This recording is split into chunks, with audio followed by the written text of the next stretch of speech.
Mesdames et messieurs, bonsoir. Très heureux de vous retrouver sur Matin Livre Télévision et vous faites bien de nous suivre sur cette tranche de décryptage des faits marquants de l'actualité politique au Bénin. Aujourd'hui encore, nous allons pouvoir donc recevoir, recueillir les analyses de notre invité d'aujourd'hui qui n'est pas un inconnu justement au Bénin et ailleurs puisque depuis des années, il est dans l'engagement citoyen.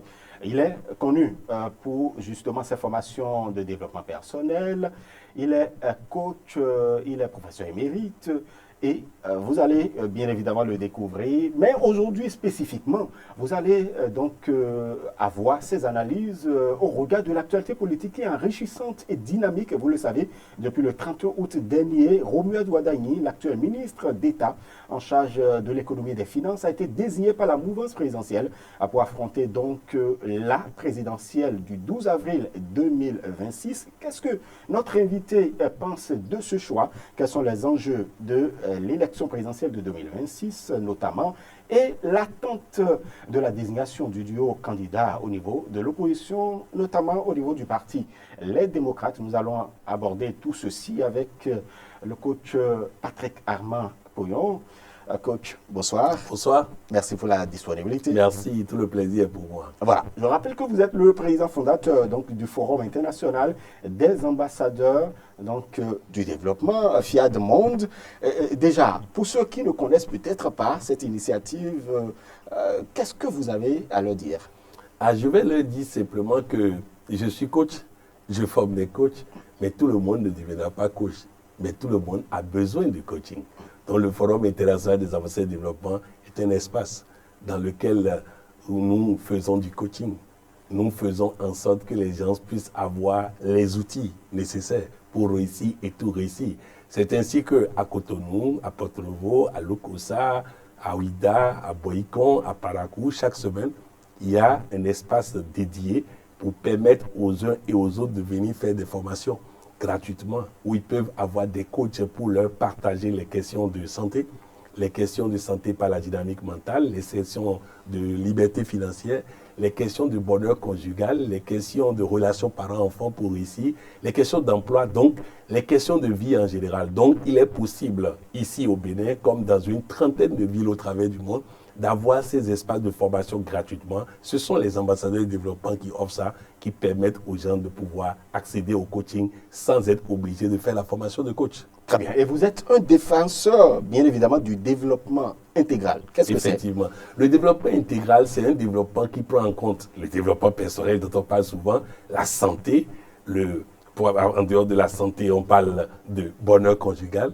de liberté financière, on parle de relations parents-enfants, on parle d'emploi, on parle de leadership, on parle de stratégie, on parle d'entrepreneuriat. Et donc vous touchez tout? Tous les domaines de la vie, tous les domaines qui concernent l'être humain, concernent le développement intégral de l'être humain. Très bien. Et quand on parle de développement, vous savez que ça intéresse bien les gouvernants de nos États, puisque le développement, nous avons pour ambition donc d'avoir un pays bien gouverné, un pays prospère et un pays développé. Quand vous voyez le Bénin ces 10 dernières années, qu'est-ce que vous voyez concrètement? Je suis très heureux de voir les progrès dans tous les domaines, dans le domaine de l'agriculture, du tourisme, des infrastructures, du social, parce que j'ai surpris les émissions de microfinance aux plus pauvres qui est désormais à 200 000 Tout à fait. francs. J'ai surpris Bessoki, donc j'ai surpris cantine scolaire. J'ai surpris tout récemment nourrir la femme enceinte et son bébé pendant les 1000 premiers jours. Exactement. Et j'ai suivi ça. Donc je crois que beaucoup de choses sont faites, tout simplement parce que nous imbibons la nation de coaching. Nous faisons en sorte que les dirigeants aient accès à des connaissances qui leur permettent de prendre les bonnes décisions. Je donne un exemple très simple. Oui. Aujourd'hui, sur la télévision nationale, vous voyez un spot qui invite les gens à boire de l'eau. La thérapie de l'eau, nous l'avons tellement partagée, la nécessité de boire régulièrement de l'eau. Et nous avons tellement parlé de ça, insisté là-dessus. Et je suis heureux de voir que le gouvernement passe des spots là-dessus. Nous avons parlé des légumes, des fruits, des épices qu'il faut consommer. Je vois aujourd'hui que le gouvernement en parle. Donc, quand je parlais tout à l'heure de santé, en matière de coaching, c'est de ça. C'est les 5 clés de santé totale. La dynamique mentale, la thérapie de l'eau, le fait de manger régulièrement, de manger des épices, des fruits et légumes, le fait de marcher et faire des mouvements, ça viendra par la suite sur les télévisions, le fait de garder l'attitude positive face aux problèmes qu'on vient vous soulever. Donc bref, nous faisons en sorte que les dirigeants aient les outils. Beaucoup de personnes ont vu que j'ai un peu disparu du paysage médiatique béninois parce que, au fait, je ne viens que lorsqu'il faut encore apporter quelque chose. Sinon, moi, je ne suis pas un acteur de premier plan. Moi, je viens pour éclairer, pour édifier. Et quand la dynamique est en cours, moi, je peux me restaurer et m'occuper des individus. C'est vraiment mon domaine privilégié, s'occuper des hommes. Mais quand les nations sont en difficulté, nous apportons notre éclairage. Très bien. Voilà. Coach Patrick Armand Poyon, vous avez parlé de ce que vous voyez depuis quelques années. Vous le savez, nous approchons à grands pas des échéances de 2026, notamment les élections générales. C'est une première au Bénin. Nous aurons donc les élections communales, municipales et législatives le 11 janvier prochain. Et le 12 avril 2026, nous connaîtrons celui qui succédera donc à Patrice Talon. Le choix de la majorité présidentielle a été fait le 31 août dernier. Romuald Ouadagni a été désigné donc par les 2 plus grands partis politiques de la mouvance présidentielle. Ce choix est une surprise pour vous? Oui. Je n'ai pas pour habitude d'être surpris. Sur le plan politique, je suis souvent en avance sur beaucoup de personnes. Mais là, je crois que le président a vraiment réussi son coup parce qu'un beau matin, j'allume la radio au Bénin depuis l'extérieur. Et qu'est-ce que je constate? Je constate qu'on annonce le candidat de la mouvance présidentielle. Et je vous assure, je n'avais... En fait, si j'intervenais, les gens vont dire que je suis un soutien du régime. Parce que c'est tellement bien fait que toute analyse qui vient ne peut pas ne pas reconnaître que c'est bien fait. Et donc, moi, j'ai préféré me taire que de me prononcer là-dessus, parce que là, je crois que... Vous savez, quand je pense à Patrice Talon, je vois toujours un monsieur avec un papier et un crayon. Je vois toujours un monsieur en train d'analyser, de tracer, de planifier, de mettre en place quelque chose. Et je crois que si on veut contrer Patrice Talon électoralement, il est important qu'on s'entoure aussi de personnes pouvant aider à faire des analyses. Parce que là, il a marqué un coup terrible à l'opposition. Et nous verrons tout à l'heure dans cette émission comment l'opposition peut relever un tant soit peu le défi ou même être capable de tenir tête à ce candidat aux élections à venir. En quoi c'est le meilleur choix, Romuald Ouadagni? Il est du système. Oui, il faut quelqu'un du système. Parce que même à l'extérieur, beaucoup s'inquiétaient à l'après-Talon. Est-ce que l'après-Talon pouvait garantir que la dynamique soit gardée? Est-ce que l'après-Talon pouvait nous permettre de ne pas retourner dans les errements du passé? Beaucoup étaient dans cette dynamique, donc lui n'a pas autre possibilité que de prendre quelqu'un qui est entièrement du système, capable de perpétuer le système. Ça, là, il n'y a pas de doute là-dessus. Le but est de perpétuer le système et peut-être de l'améliorer. Donc, à partir de cet instant, on ne peut que prendre quelqu'un du système. Très bien. Il y a tout de même des ambitions. On vous connaît un peu le fait que vous encouragez des ambitions. Oui. Mais là, il y a des ambitions qui ont été étouffées. Il y a des ambitions qui ont été sacrifiées pour que Romuald Ouadagni soit donc là, aujourd'hui, le porte-étendard de la majorité. C'est ça la réforme du système partisan. Parce que les démocrates aussi vont sacrifier plusieurs ambitions pour choisir. C'est ça. Le but est d'éviter. Et je l'ai toujours dit au Bénin, beaucoup n'aimaient pas ça. Un pauvre ne peut pas devenir président du Bénin. Ah bon? Un pauvre ne peut pas devenir président du Bénin. Et pourquoi?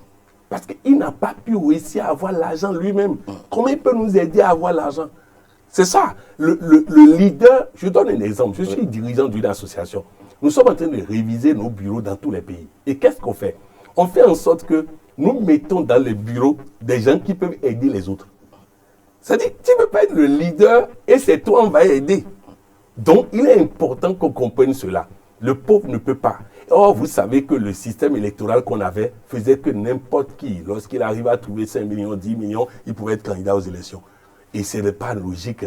La candidature à la présidentielle doit être quelque chose où vraiment il faut être méritant pour arriver là-bas. Donc, bref, je crois que les ambitions ont été sacrifiées, mais les intéressés ayant compris le système actuel ont accepté ont accepté de sacrifier leurs ambitions pour pouvoir accompagner. Parce que je vais vous dire une chose, ce n'était pas évident que le candidat de Patrice Talon passe malgré toutes les réalisations. Ce n'était pas évident. Ce n'était pas évident parce qu'il suffit de faire un mauvais casting et même les gens de la mouvance vont se rebeller contre. Alors, un travail a été fait, même s'il est bien fait ou mal fait, a permis de choisir un candidat aujourd'hui sur qui on a beaucoup de flèches, c'est-à-dire beaucoup moins d'angles d'attaque. On a beaucoup moins d'angles d'attaque. Nous parlerons tout à l'heure parce que j'ai l'intention d'aider l'opposition à avoir les angles d'attaque. Parce que si on fait l'élection avec les discours du passé, ce ne serait pas agréable pour le Bénin. Donc nous avons un candidat sur lequel il y a beaucoup moins d'angles d'attaque et donc c'est un bon choix. Je crois que Patrice Talon n'aurait pas pu faire mieux en termes de casting, en termes de choix. C'est pour ça que tous les spécialistes que j'ai suivis, même ceux qui n'aimaient pas Patrice Talon, ont reconnu que là, vraiment, c'est un choix. Vous avez écouté Ousmane Batakor qui dit qu'il est en désaccord avec le président Patrice Talon sur beaucoup de choses, mais là, c'est difficile d'être en désaccord. Donc, il a fait un bon choix. Il faut saluer ça, il faut reconnaître ça et il faut aider les autres aussi à faire un bon choix. Très bien. Et vous avez, vous dites que Patrice Talon a fait un choix. Et justement, certains pensent également que c'est une imposition de Patrice Talon, Robert Douadaï. Ce n'est pas un choix délibéré des partis politiques. Qu'est-ce que vous en pensez? Les partis politiques existent par qui? Non, ne nous trompons pas. Ne soyons pas naïfs alors. Ne soyons pas naïfs. Si Patrice Talon retire son soutien à l'Union progressiste Le Renouveau, il n'y aurait même pas de membres, puisque les dirigeants eux-mêmes vont démissionner. S'il retire son soutien au BR, ils vont démissionner de BR. Ça deviendra une coquille vide. Donc, écoutez, aujourd'hui, qu'on dise qu'on peut choisir le candidat des démocrates et qu'on soit surpris que Yahi Boni impose son choix, ça n'a pas de sens. Ça n'a pas de sens. Nous n'avons pas encore cette culture politique. On veut la construire, mais on n'est pas encore là pour que le leader du parti n'ait pas son mot à dire dans le choix du candidat. Très bien. Et dans ce choix-là, vous savez que Robert Douadaï n'est issu d'aucun parti politique. Certains pensent que c'est un échec de la réforme du système partisan. Non. En tout cas, la réforme du système partisan est au démarrage. Les choses vont se clarifier, s'améliorer. Ils auraient pu faire la comédie que nous sommes en train de voir ailleurs, d'une adhésion à un parti au dernier moment. On aurait pu faire cette comédie-là. Mais je crois que si expressément la loi électorale n'a pas dit, il faut être coûte que coûte dans le parti avant d'être candidat du parti, à partir de cet instant, le système partisan n'a pas échoué du moment où on choisit quelqu'un qui est proche des partis, qui a été dans un des partis et autres. Donc, il a démissionné à un moment donné pour ne pas être considéré comme dans un camp et pas dans l'autre. Oui. Je crois que tout ça, c'est stratégique et on ne va pas s'éterniser sur ça, on ne va pas s'attarder sur ça. Très bien. Mariam Chabitalata, Colistien, on renouvelle la confiance à celle-là qui était jusque-là vice-présidente de Patrice Talon. Oui, vous savez très bien, là où la mouvance a besoin d'avoir des voix, et vous savez d'où elle est originaire, et pendant 5 ans, on a investi sur elle pour être populaire dans cette zone-là. Je crois que ce n'est pas le moment de la retirer, ce n'est pas le moment de ne pas profiter de tout ce qu'on a mis comme moyen pour la positionner dans cette zone. Je crois que c'est une bonne stratégie. Très bien. L'investiture, c'est prévu pour le 4 octobre prochain. Donc, le week-end prochain, quelle est en réalité la portée pour vous qui êtes observateur donc, de la vie politique béninoise? L'investiture, vous avez vu ailleurs aussi, mais quelle est la portée d'une cérémonie d'investiture d'un duo de candidats comme celui-là de la mouvance? C'est un show, c'est une campagne. Sérieusement? C'est un show, c'est une campagne. Cette cérémonie-là vous savez où est-ce qu'on veut la faire. Et donc ça va permettre de mobiliser les populations environnantes autour de ce duo, autour de cette candidature. Et donc je crois que c'est un show médiatique. Vous savez que Yahi Boni finira par faire le show médiatique à Parakou. Et vous savez que quand il fait un show à Parakou, ça fait très peur à Patrice Talon. Je me souviens la création de son parti. Les démocrates. Les démocrates. Je me souviens à Parakou, ça avait fait très peur au chef de l'État. Et je crois qu'ils veulent déjà sortir l'artillerie la plus lourde possible pour qu'au cas où il sort la même artillerie, on dira c'est déjà fait. C'est ça. Donc c'est une stratégie de communication. Et je crois que ça encore, c'est bien pensé. C'est pourquoi, vous savez, aujourd'hui, tous ceux qui veulent faire de l'amateurisme en politique doivent comprendre qu'il y a des camps où il y a des stratèges qui travaillent. Il faut que tous les camps fassent preuve de stratégie. Je vais vous donner l'exemple d'un chef d'État de la sous-région à qui on a demandé de faire appel à des stratèges. Et il a répondu, quand en face de moi, il n'y a que des amateurs, est-ce besoin de stratèges? Et c'était vrai. Il n'avait pas besoin de stratèges parce qu'en face, il n'y avait que des amateurs. Donc, il est important, lorsqu'on a en face Patrice Talon, il faut qu'on on recrute des personnes capables de réfléchir comme il faut. Vous savez, aujourd'hui, les démocrates doivent comprendre que si, dans le camp de Patrice Talon, les politiciens ont accepté de taire leurs ambitions, pour des raisons qu'on va évoquer peut-être tout à l'heure, quand on parlera du choix du candidat des démocrates, s'ils ont pu taire leurs ambitions, il faut que les démocrates aussi comprennent qu'il ne suffit pas d'être ancien, il ne suffit pas d'être connu, il y a d'autres critères qui rentrent en jeu pour battre Wadaï. Pour battre Wadaï, ce n'est pas une affaire de le parti, j'étais là fidèle depuis, c'est pas ça. Il faut beaucoup d'autres critères, nous allons avoir l'occasion d'en parler. Exactement. Si ces critères-là sont choisis, il y aura match. Mais si on tient compte de je suis là depuis longtemps, il n'y aura pas match. Voilà, puisque vous évoquez voilà, l'opposition, dites-moi, est-ce que vous comprenez un peu l'attente de la désignation du duo candidat au niveau du Parti Les Démocrates notamment? Ah oui, oui, on ne comprend rien. On ne comprend pas qu'à 15 jours, à 20 jours du dépôt des dossiers, on puisse nous parler de commission pour choisir un candidat. On prend toutes les dispositions? Non, non, les dispositions doivent être prises avant. Ça fait des années que Patrice Talon a travaillé ce qu'il a obtenu là. Ça fait des années qu'il travaille. Il y a beaucoup de décisions de 2 ans, 3 ans, 4 ans, 5 ans, 6 ans qui visaient à arriver là. Donc, à partir de cet instant, ce n'est pas à 20 jours qu'on va mettre en place une commission pour faire qu'elle travaille. Ils respectent le statut? Bon, la commission peut être faite avant. Les statuts ne disent pas qu'il faut attendre 20 jours.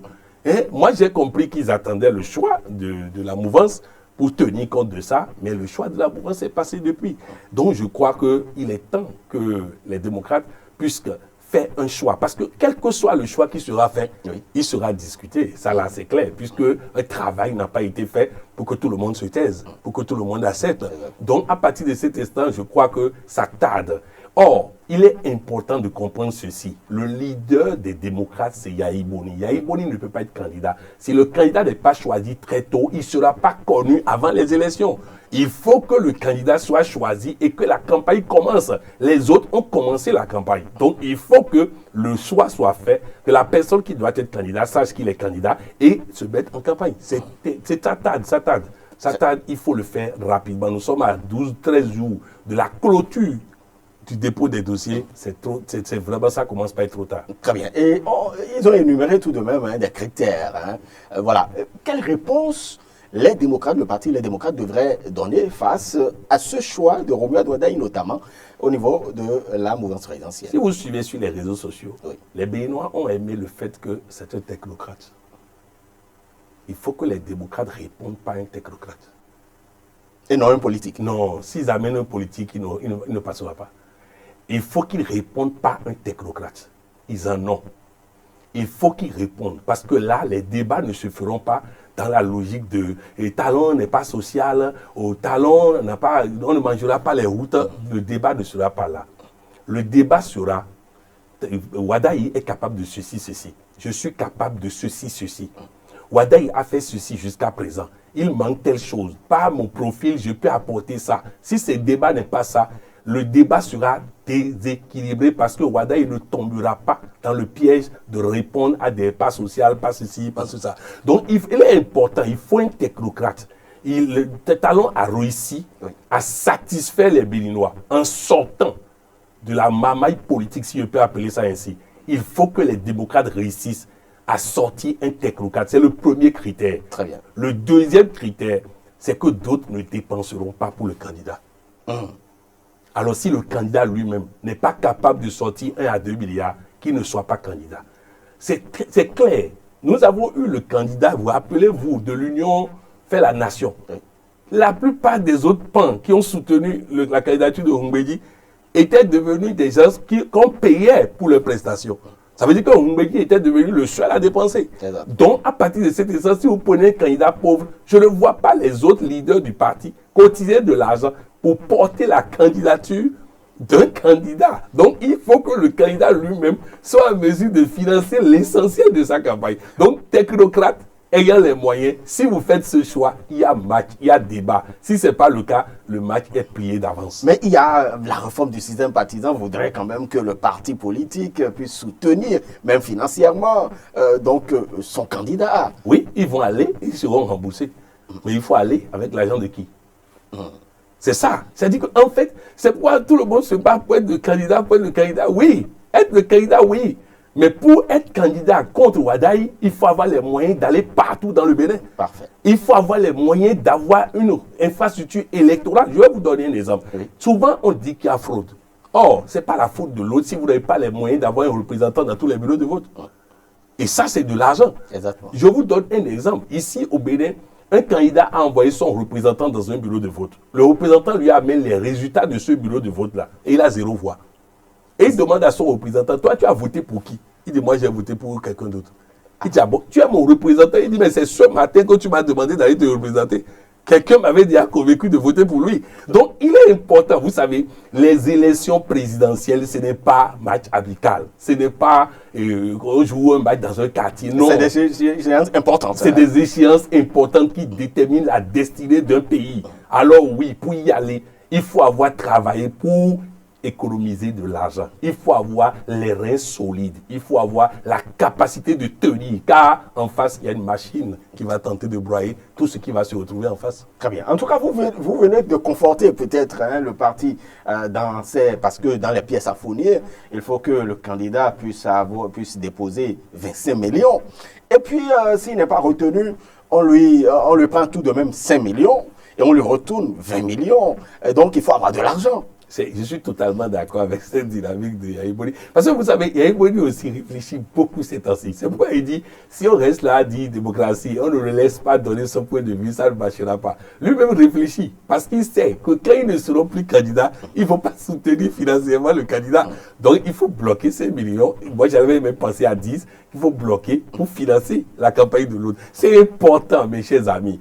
L'union fait la force. Si on ne se met pas ensemble, on ne peut pas gagner. Un seul ne pourra pas gagner. Les autres sont ensemble. Il faut que les démocrates et tous les partis d'opposition se mettent ensemble pour pouvoir peser dans le jeu électoral qui se prépare. Très bien. En tout cas, vous parlez de partis d'opposition se mettre ensemble. Vous savez qu'il y a un cadre de concertation qui a été mis en place.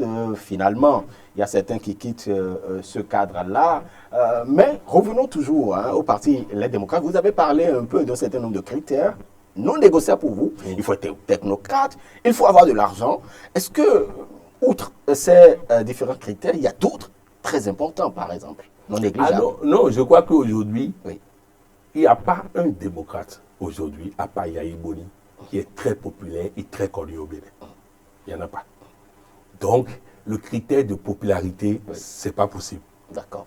Donc, il faut que la personne puisse représenter. Vous voyez les jeunes aujourd'hui là, ils ne veulent pas le discours de Talon est mauvais, Talon n'est pas bon, Talon est chose, Talon doit partir. Ce n'est pas ça qu'ils veulent.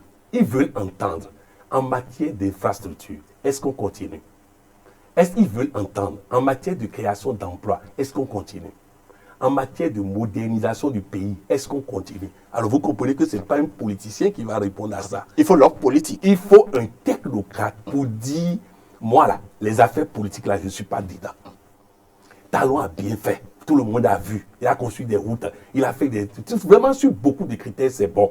Mais je vais apporter ma dimension. Très bien. Je vais apporter autre chose. C'est ça là qui va passer. Parce que l'opinion publique là, ils ne veulent plus. Vous voyez, je vais vous donner un exemple. En Côte d'Ivoire, la dernière élection à laquelle Laurent Gbagbo a participé, beaucoup étaient surpris de voir Laurent Gbagbo battu.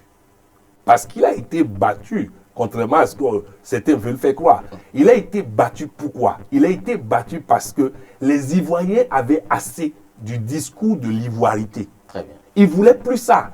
Alors que les sondages le donnaient gagnant, mais il est allé faire campagne sur l'ivoirité. Donc aujourd'hui, les Béninois sont fatigués des débats de Talon est mauvais, Talon est bon, Talon n'est pas ceci. Que ce soit la mouvance, que ce soit l'opposition, il faut nous apporter du concret. Le Béninois est éclairé, le Béninois attend du concret. Il veut savoir au moins, est-ce qu'on maintient ce qui est là? Ensuite, qu'est-ce qu'on va apporter de plus? Et c'est sur ce point qu'ils vont attendre Wadaï. Qu'est-ce qu'il fait de plus que Patrice Talon? Et non défendre simplement Et le non bilan. défendre simplement le bilan. Quelles seront les innovations? Quelles seront les avancées? Qu'est-ce qui va changer? Il faut qu'il se prépare à dire ça. Et que l'autre en face dise, moi, je veux apporter telle dimension. Parce que s'il dit Patrice Talon est totalement mauvais, il est en train de dire, je vais supprimer tout ce que Talon a fait. C'est ce que ça veut dire. Donc, il faut faire très attention à ce débat. En tout cas, j'ai écouté quelques démocrates sur les médias.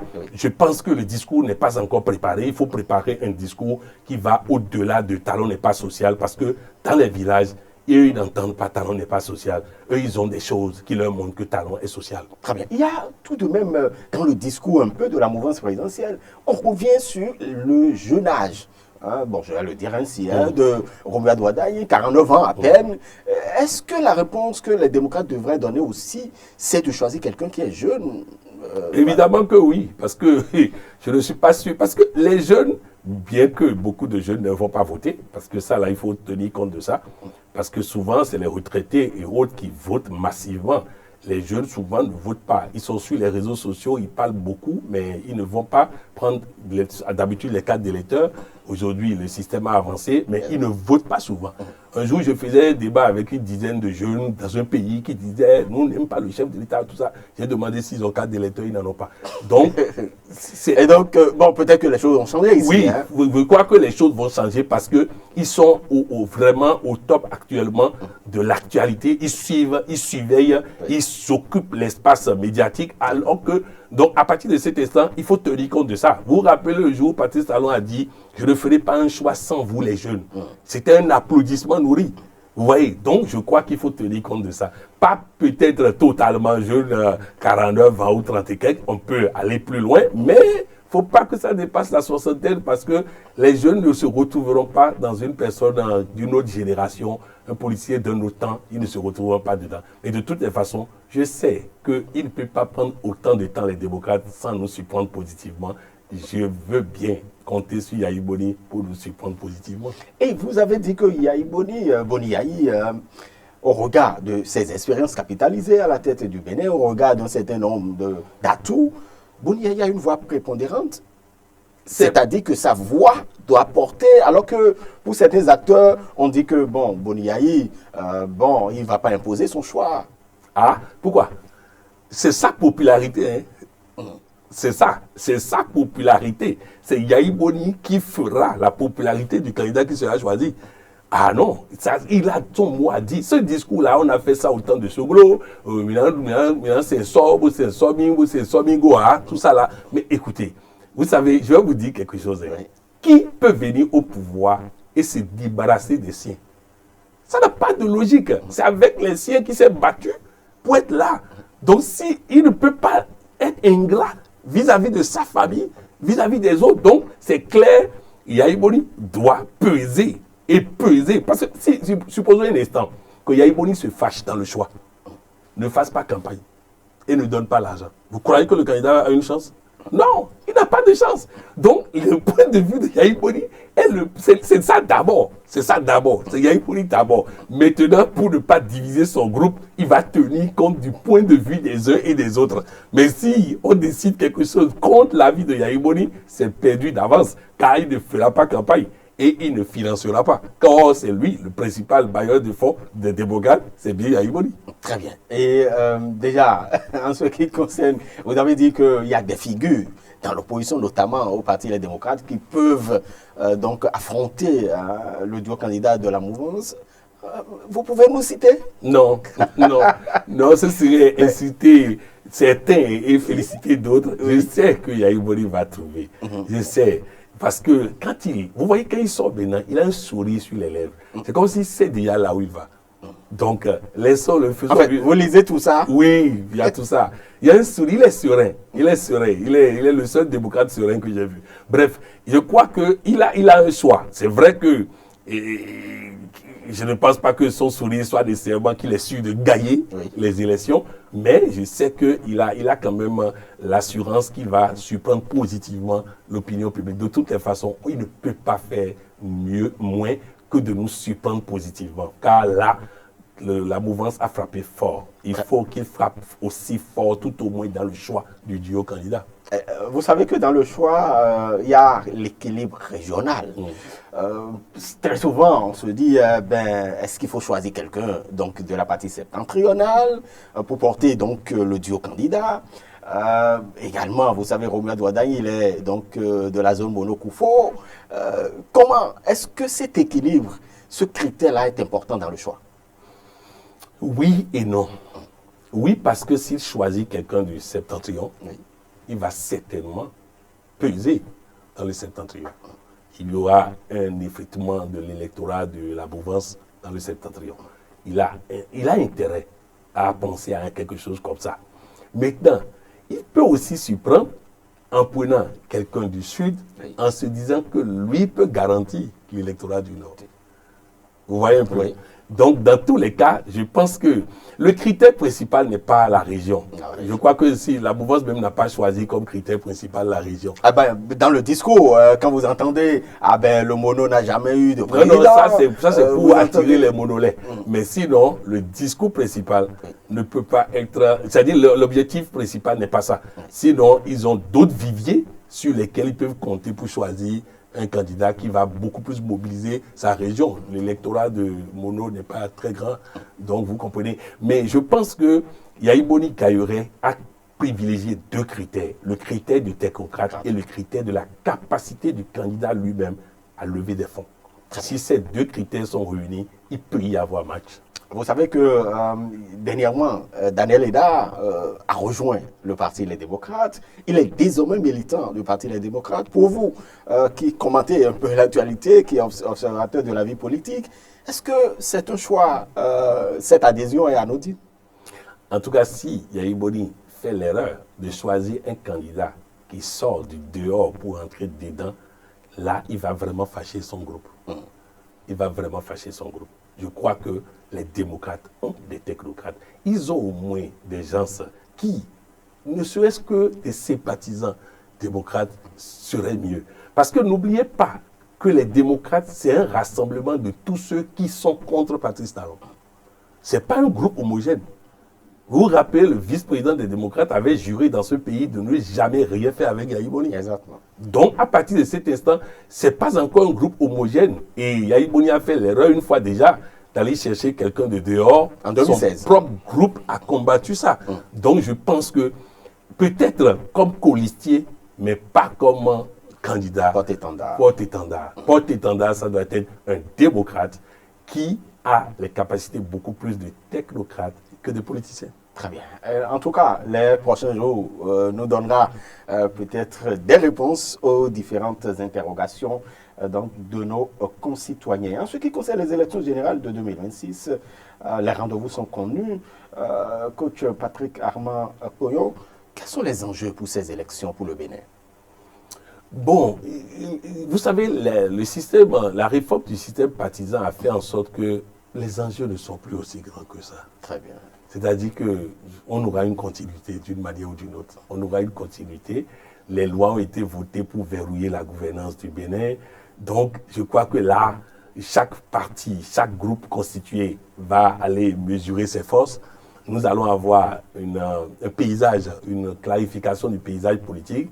On verra si l'Union progressiste, le renouveau pèse toujours 50%. Oui. On verra si les démocrates pèsent toujours 25%. On verra si le bloc républicain pèse toujours 25%. Et c'est un peu ça, quoi. C'est-à-dire que je crois que c'est beaucoup plus pour mesurer les forces des uns et des autres. Maintenant, Patrice Talon va viser encore une fois la majorité extrême. Et donc, l'enjeu pour les démocrates, c'est de tout faire pour sauvegarder au moins ce qu'ils ont eu aux élections passées. Parce que n'oubliez pas qu'aux élections passées, il y avait un vote anti-Talon capitalisé par les démocrates. Ce n'est pas évident le vote anti-Talon cette fois-ci. Donc, il faut convaincre il faut convaincre l'électorat. Il ne faut pas que les démocrates fassent l'erreur de penser que le vote anti-Talon est encore aussi grand que ça. Il faut convaincre l'électorat. Donc, chacun doit aller maintenant pour vérifier est-ce que j'ai toujours les mêmes compétences, les mêmes capacités, les mêmes forces sur le terrain. Ça va être une clarification beaucoup plus. Mais pour le Béninois, les routes vont continuer. Pour le Béninois, quel que soit celui qui sera élu, les routes vont continuer. Quel que soit celui qui sera élu, les infrastructures, les choses vont commencer pour continuer. La digitalisation. La digitalisation va continuer parce que, vous savez, c'est pas compliqué d'aller prendre celui qui sait faire et que tout le monde connaît là pour venir nommer à la tête des directions techniques. Donc, sur ce plan-là, moi, j'ai pas d'inquiétude. Mais, et l'autre chose, c'est que nous allons avoir pour la première fois des élections entièrement pacifiques. Vous voyez, personne n'est en train de chanter et Mimalo, Bonou, Bonou. Personne ne chante ça maintenant. Bon, peut-être que c'est parce qu'on n'est pas encore pour. Non, il n'y aura rien.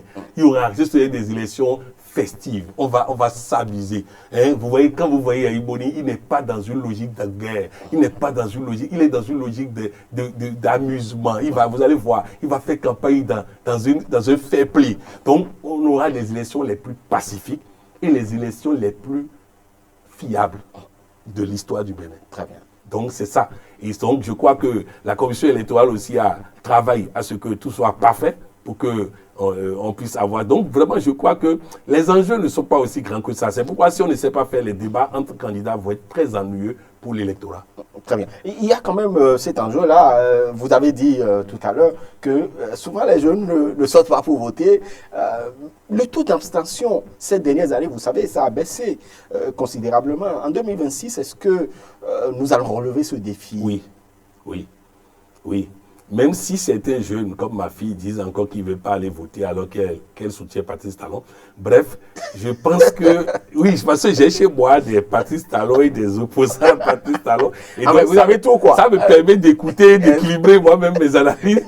Mais elle dit pour le moment, elle ne veut pas aller voter. Mais je lui ai dit, à son âge, elle doit voter. Parce que si vous ne prenez pas vos responsabilités maintenant, ce n'est pas demain que vous allez les prendre. Les jeunes doivent aller voter et tous les candidats doivent aller chercher les jeunes. Non pas seulement pour venir dans les meetings et grossir les rangs, mais les convaincre, les éduquer. Je crois que la société civile aussi a un rôle dedans. De toutes les façons, je peux vous assurer que le taux de participation aux prochaines élections sera très élevé. Très bien. Jusque-là, Adrien Oumbegui est tranquille dans son coin, il n'a pas encore fait un choix. Puisqu'il veut encore d'autres, il estime qu'il faut une possibilité, donc il faut un choix dans plusieurs possibilités. Pour le moment, c'est le candidat donc, de la mouvance qui est connu. Le communiqué sorti dernièrement par Adrien Oumbegui qui dit que lui, il a peut-être de l'empathie pour Robert Douadaï, mais il n'a pas encore fait son choix. Vous comprenez l'homme? Oui, l'homme est en train d'envoyer des signaux seulement pour dire à Patrice Talon, ne m'oublie pas. Simplement? C'est tout. Et Patrice Talon, je ne sais pas, c'est à lui de voir, parce que, vous savez, un animal politique comme Adrien Oumbegui, on peut penser qu'il est fini, on peut penser qu'il est mort, et il peut rebondir à tout moment. Donc, je crois que le président Patrice Talon peut recevoir le président Adrien Oumbegui pour l'écouter. C'est important. Ah, pour vous, il n'est pas mort politiquement? Non, actuellement, oui, mais la mort politique, c'est là qu'il y a les meilleures résurrections. Hein. Il y a les meilleures résurrections sur le plan politique. Donc, sur ce plan-là, je crois que politiquement, pour le moment, il n'y a pas grand-chose, mais il ne faut pas enterrer un vieux briscard comme ça totalement. Surtout que je vous ai dit que si la démocrate réussisse à choisir un candidat qui peut tenir le débat et qui a les moyens de faire campagne, il peut y avoir match. Et à partir du moment où il y a match, toutes les voix sont utiles. Adrien Oumbegui peut ne pas se faire élire président de la République, mais il est capable de basculer tout au moins un électorat. Et donc, je crois que le président gagnerait à l'écouter parce que je sais qu'il a envie de lui parler. Mais pourquoi vous pensez que c'est à lui qu'il envoie des signaux? Si c'était aux autres, il aurait déjà rallié. C'est à Patrice Talon qu'il envoie des signaux. Il veut que le président ne le considère pas comme un fini. Et je crois que le président gagnerait à le faire. Non pas seulement sur le plan électoral, mais en souvenir du bon vieux temps, le président gagnerait à tendre la main à Adrien Oumbegui. Très bien. Voilà. En tout cas, on est en train de finir. Malheureusement, coach Patrick Armand Pognon, vous savez, dans ces différentes circonstances, les différents candidats. Vous savez, on a beaucoup de candidats à voir, les communales, les municipales, les législatives et puis donc la présidentielle. Est-ce qu'ils ont besoin de coach? Parce qu'il y a un discours à tenir, il y a une posture à avoir, il y a beaucoup de choses. Au fait, certains partis ont fait appel à des spécialistes à défaut de coach et qui sont déjà en train de peaufiner les discours. Ce qu'il faut dire simplement, c'est que personne ne pense qu'il va aller parler au hasard et être élu. Le peuple béninois a muté, a changé. La mentalité a changé. Si vous regardez aujourd'hui, à part quelques personnes sur les radios qui partent toujours dans le discours du passé, le peuple, tu vois, ils disent toujours, bon, ils ont beaucoup fait, hein, mais, voyez, et le mais souvent n'est pas le critère déterminant pour le vote. Donc, je crois qu'il faut que chacun aille étudier sur le terrain quel apport il peut faire, qu'est-ce que son élection comme conseiller municipal, comme député, qu'est-ce que ça peut changer. Le discours de l'opposition aux élections législatives doit être tout fait pour que Patrice Talon n'ait pas les 100% de députés. S'il cultive ça, moi, je fais des cadeaux comme ça sur le plateau parce que mon intention n'est pas de m'asseoir dans un parti politique pour aider quelqu'un. Mais je fais des cadeaux, je donne des choses comme ça que les gens peuvent développer. Il est important et essentiel que le discours ne soit pas insultant. Il est important que le discours ne soit pas dénigrer l'autre. Il est important que le discours soit construction, soit proposition, soit... Donc, à partir de cet instant, tout le monde, et je crois que c'est les partis qui doivent avoir le discours et non chaque individu qui doit parler. Aux dernières élections législatives et même communales, le discours de l'opposition n'était pas bon du tout. Et je crois que s'il continue sur cette lancée, le vote anti-Patrice Talon n'existe plus réellement. Alors il va falloir un discours qui convainc l'opinion. Comment on peut se sentir, c'est vrai, vous n'avez jamais été président de la République, mais comment on peut se sentir à la fin de mandat, dans quelques mois, Patrice Talon quitte? Ah bon, Patrice Talon a réussi à inventer quelque chose au Bénin, parti sans parti. Et donc, c'est carrément nouveau. Il part sans parti. Et c'est carrément nouveau. Parce que ne soyez pas étonnés qu'après les élections, il y ait fusion des deux blocs, des deux partis de la mouvance avec comme président Patrice Talon. Ne soyez pas étonnés de ça. Patrice Talon part sans parti. Et ça, il n'a pas un sentiment de départ. Il a un sentiment de continuité dans la logique de ce qu'il aime rester caché et contribuer au développement du pays. Qu'est-ce qui vous fait lire tout ceci? Parce que vous dites des choses quand même oui, parce avec assurance. En tant que coach stratège, c'est mon boulot d'étudier l'homme. Je vais vous donner un exemple. Dans ce pays, j'ai dit comment il faut éviter la prison à certaines personnes. J'ai dit comment il faut sortir de la prison. Ceux qui ont utilisé sont sortis. Ils ne sont pas allés en prison. Donc, il faut étudier l'homme. C'est mon boulot. Dans tous les pays, c'est ce que je fais. Donc, j'étudie le système en place. Je trace comment on appelle, les trajectoires. Et en fonction de ça, j'explique les choses à ceux qui ont besoin de ces éclairages-là pour prendre des décisions. Donc, ça fait, je crois, il y a 2 ans de cela que j'expliquais aux uns et aux autres que Patrice Talon a travaillé à garder le pouvoir sans être président pendant les 20 prochaines années. Il faut que les autres travaillent à ce que cela n'arrive pas. C'est ça, c'est logique, c'est comme ça la stratégie et chacun doit travailler pour y arriver. Très bien. Merci beaucoup à vous, coach Patrick Armand Pouillon. Merci. Malheureusement, nous sommes au terme donc de nos échanges. Quel est votre mot de fait à l'endroit de tous les Béninois? Mon mot de fait, c'est de remercier toute la classe politique béninoise. À l'extérieur, nous sommes fiers. Tout le monde est fier de la classe politique. Vous jouez très bien le jeu et je crois qu'on ne peut que vous féliciter. La paix dépend de vous et vous faites ce qu'il faut pour la paix. Je voudrais aussi féliciter la société civile qui fait depuis quelque temps du bon travail. Nous croyons que le Bénin est en marche pour le développement et la réussite intégrale. Aux jeunes, je voudrais vous dire simplement, on est fiers de vous. Continuez sur cette lancée et c'est d'ailleurs pour ça que dans le cadre de mon séjour, je ferai en sorte de faire des communications pour les jeunes pour vous apporter ma contribution afin que vous puissiez continuer par peser sur le développement de ce pays. Les journalistes, bravo. Vous avez serré les ceintures quelques années. Je suis en train d'apprendre que bientôt, il y aura l'aide de l'État à la presse privée. Donc vraiment, félicitations pour avoir tenu pendant autant d'années sans les moyens. Avec les moyens, je suis convaincu que vous ferez mieux. En tout cas, bravo au peuple béninois. On est fiers de vous. On est fiers d'être béninois. Très bien. Merci beaucoup à vous, coach Patrick Armand Pouillon. Mesdames et messieurs, merci. Donc, vous savez désormais ce que pense notre invité des différents sujets que nous avons évoqués avec lui. Et c'est fini pour ce numéro de Matin Libre Politique. Toute l'équipe vous revient très bientôt pour d'autres thématiques avec d'autres invités. D'ici à là, portez-vous bien. Agréable suite à chacun et à tous.